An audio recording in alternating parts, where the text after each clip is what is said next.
பேசி தமிழா பேசின்னு ஒரு யூடியூப் சேனல். அதில் ஒரு வீடியோ போட்டிருக்காங்க பாருங்கள், பேசி தமிழா பேசு. அதில் இவர் பேர் பாண்டியன் பேர். ஒரு பாண்டியன் ஒரு இன்டர்வியூ கொடுக்குறாரு. அவர் என்ன சொல்கிறாருன்னா,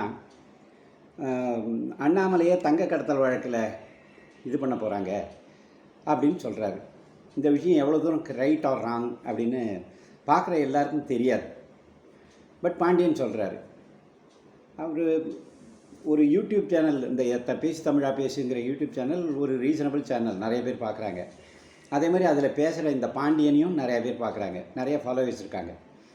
இப்போ இவர் சொல்கிற இந்த வார்த்தை எவ்வளோ தூரம் ரைட்டு அல்லது தப்பு அப்படின்னு திரு அண்ணாமலை அவர்கள் பப்ளிக்கு சொல்ல வேண்டிய கடமை இருக்குது. இல்லைன்னா அவரை நம்புகிற நிறைய பேர், அவரை ஃபாலோ பண்ணுற நிறையா பேர் இதை வெளியில் சொல்ல முடியாமல், கேட்க முடியாமல், யார்கிட்ட போய் கேட்குறதுன்னு தெரியாமல் நிறைய பேர் இருக்காங்க. அண்ணாமலை இது நம்ம ரொம்ப இதை பற்றி இல்லை, இவருக்கெல்லாம் நம்ம பதில் சொல்ல வேண்டாம் அப்படின்னு சிம்பிளாக சொல்லிட்டு போயிடுவார். பட் அப்படி இல்லை. ஒரே ஒரு வார்த்தையை 100 தடவை சொன்னால் அது ஒரு பொய்யை 100 தடவை சொன்னால் உண்மையாகிடும் அப்படின்னு நம்ம இதெல்லாம் பொய்யா இருக்கலாம் அப்படின்னு அவரோட ஃபாலோவர்ஸ் நிறைய பேர் நம்புகிறாங்க.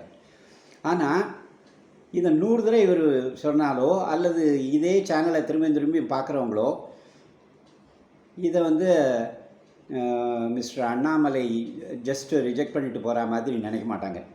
இப்போது இந்த வீடியோவை யாரெல்லாம் பார்க்குறீங்களோ முடிஞ்ச வரைக்கும் இது அண்ணாமலை சார்கிட்ட சொல்லுங்கள். அவர் இதுக்கு கரெக்டாக ரிப்ளை கொடுக்கணும். தப்பான விஷயங்களாக இருந்தால், இதெல்லாம் தப்பாக இருந்தால் இந்த மாதிரி விஷயங்களை சொல்லக்கூடாது அப்படின்னு திரு பாண்டியன் அவர்கள் தெரிஞ்சுக்கணும். இப்போ நீங்கள் வீடியோவை பாருங்கள். பிஜேபி திராவிட இயக்கத்தை எதிர்க்கணும்னா அதிமுக திமுக எதிர்க்கணும். இதுதான் அடிப்படை அரசியல். அது அவங்க வேலையை அவரவர்கள் செய்கிறார். தமிழ்நாடு அரசியல் அண்ணாமலை சுற்றி நகருதுன்னு நினைக்கிறீங்களா? இல்லை, அண்ணாமலை ட்விட்டர்லாம் ஆஃப் ஆகி போச்சு. அண்ணாமலை தங்க கடத்தல் கேஸில் மாட்டிட்டு விசாரிக்க போகிறான்னு செய்தி ஓடுது.